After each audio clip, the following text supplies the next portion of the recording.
New South Wales Police crackdown. No shoes for you. Let's have a look. Hello everyone, Florian.heise here and welcome to another episode of HeiseSays. Grab your stein of coffee and I hope you all have your shoe stockpile. You're hoarding toilet paper. You're doing it wrong, guys. They're going to arrest you for going to buy a new pair of shoes. Don't worry if you're barefoot. Shoes aren't a necessity in this modern age. That's only for the upper class. Lowly prawls don't need shoes. Just walk in the mud or crawl on your hands and knees as you beg for your political freedoms. Anyway, let's have a look at some concerning statements coming from the New South Wales Police, particularly with the large crackdown they're doing now. But before we get into that, I just want to remind you of the sponsor for the episode today, which is me on our Twitch channel. Sign up to HeiseSays on Twitch. We have a live stream every Monday and every Friday. Monday is Rachel and I discussing various things, and Friday is a call-in show. So, New South Wales Police are cracking down. We can't trust these people to take care of themselves, everyone. That's it. We need the police. So, police launch high visibility compliance operation in Sydney's southwest. New South Wales Police will launch a major high visibility operation across Sydney's southwest tomorrow to ensure compliance with all COVID-19 public health orders. The operation will see the deployment of an extra 100 police officers, including resources from the Dog and Mounted Unit, Traffic and Highway Patrol Command, Pol Air Police Transport Command, and General Duties officers from the Southwest Metropolitan Region. It will commence from 7 a.m. on Friday the 9th of July. Metropolitan Field Operations Deputy Commissioner Mal Lanyon said the circumstances of the current outbreak call for strong action. We have seen over the past 2 weeks this strain is incredibly virulent. It can go anywhere and go there very quickly, so we need to be ahead of it, Deputy Commissioner Lanyon said. Just like in past outbreaks, there's now precedent been set. Our officers are now turning their focus to where it's vital for the safety of the community to see 100% compliance with the public health orders. Does it disturb anyone else that this is coming from the police? This is from the police website, everyone. This is the media release. Maybe I studied too much history as a kid.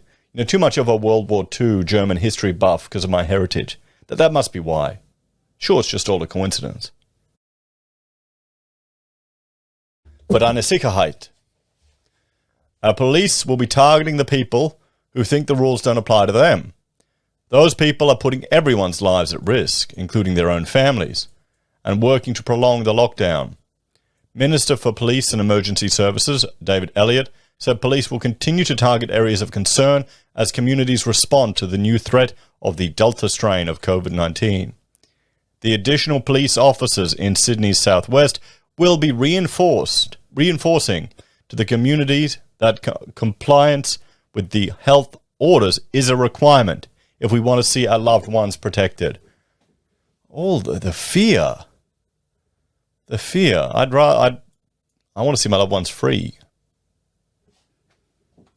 I don't want history to look back on this time and go, why didn't people do something? The key message is to stay at home and ensure you don't run the risk of bringing the virus back to your household. The Delta strain is a game changer, and police will be out in the community helping people to comply. But where they don't get compliance, they will be out enforcing the public health orders, he said. Southwest Metropolitan Region Commander, Assistant Commissioner Tony Cook, said the additional resourcing represented a significant boost to the existing compliance operation.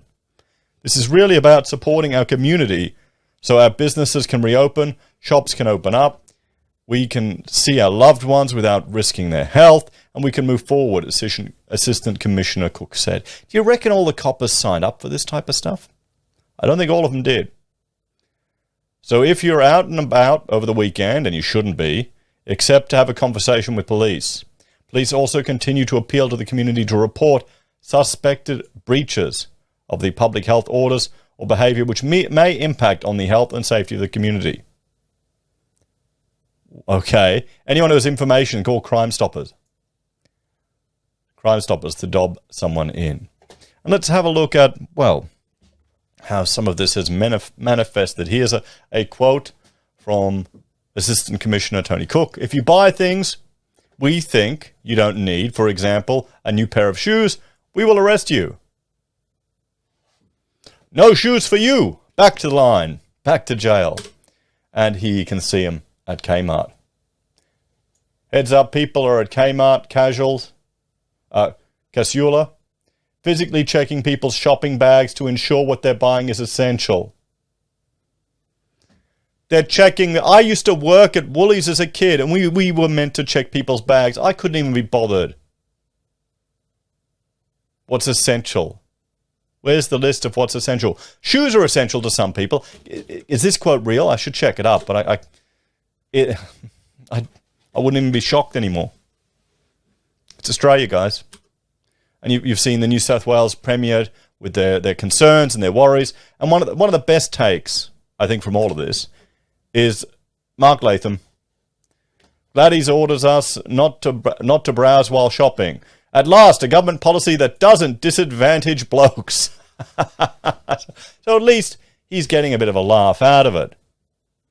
So what are the solutions to all of this? And I would suggest becoming politically active. And I know there are people there that are in the comments are going, oh, you know, if the standard one, if voting made a difference, they'd make it illegal. And earlier today, we were interviewing Jazzy from IMOP, and she was saying that the concern they had was teaching people how to vote. People would draw things on the, make it an invalid vote and would go in the bin. That was the issue. People are either so disenfranchised, they think it's hopeless, they don't realize how they can change the system, or they've given up before they've even tried.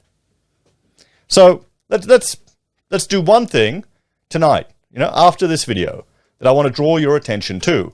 Now, this is a petition with Queensland Parliament. Now, if you're a Queenslander, you can sign this petition, and it'll help Stephen Andrews, MP. So, to the Honourable the Speaker and members of the Legislative Assembly of Queensland. Queensland residents draws to the attention of the House that the public health and other legislation, further extensions of expiring provisions, Amendment Bill tabled 16th of June 2021, will extend Queensland's state of emergency powers and measures into a third year. There needs to be a public discussion on the great danger posed to Queensland's democracy by all these rolling emergency powers, lockdowns, and abrogation of citizens' rights. Powers granted under emergency legislation are supposed to be exceptional and time-limited. After 18 months, there is no justifiable reason why the government can't legislate far more reduced powers that allow the government to deal with the situation at hand while restoring many of the state's normal democratic processes. Your petitioners therefore request the House to 1. Oppose the bill and request the government prepare a new one that better reflects the paramountcy of Parliament and citizens' right. 2. Make public, without redaction, all data modelling and forecasts used by the government in the decision-making process. We'll see if maybe they'll redact the hell out of everything, won't they? End the overuse of delegated legislation, which overrides the usual checks and balances needed for a functioning democracy. End QR sign-in mandates for shops and businesses and allow people who are not at high risk from the virus due to age or comorbidities to resume normal living. Normalise democratic processes and freedoms in Queensland. So I'd encourage you, if you agree with what this petition is calling for, and you are a Queensland resident, to sign up. That's a step to becoming politically active. It's something you can do right away after watching this video. I did, after I took the screenshot. So, what do you think?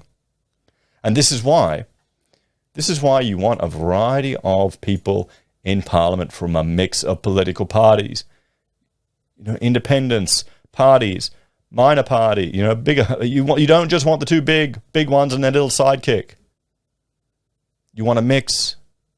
because then there's more people to speak for the populace, even if you don't agree with everything that minor party has to say. Anyway, let me know your thoughts and opinions on this one in the comments down below. Like, share, and subscribe to the channel. I feel sorry for you, Sydney, New South Welshmen and Sydneyites. Stay strong. If you're a fan and want to support us, there are a few ways you can. You can join us on YouTube or Patreon, sign up for SelfWealth or Stake, use our affiliate links at Amazon, eBay, Independent Reserve, or AussieBroadband, and buy our merch from HeiseSays. And one more thing. This is an actual petition to Parliament. All that change.org crap, it's a complete waste of time. It's just marketing. It is just marketing. So please send me petitions that you would like to draw attention to, because I want to make reference to them whenever I suggest becoming politically active is a solution and something I'd like to encourage people to do. So you can find my email, or better yet, even on the Discord. But none of that change rubbish, guys. That's marketing garbage. Don't kid yourself. And they're all a bunch of wokies in there too. Anyway, take care. I'll see you next time. Bye for now.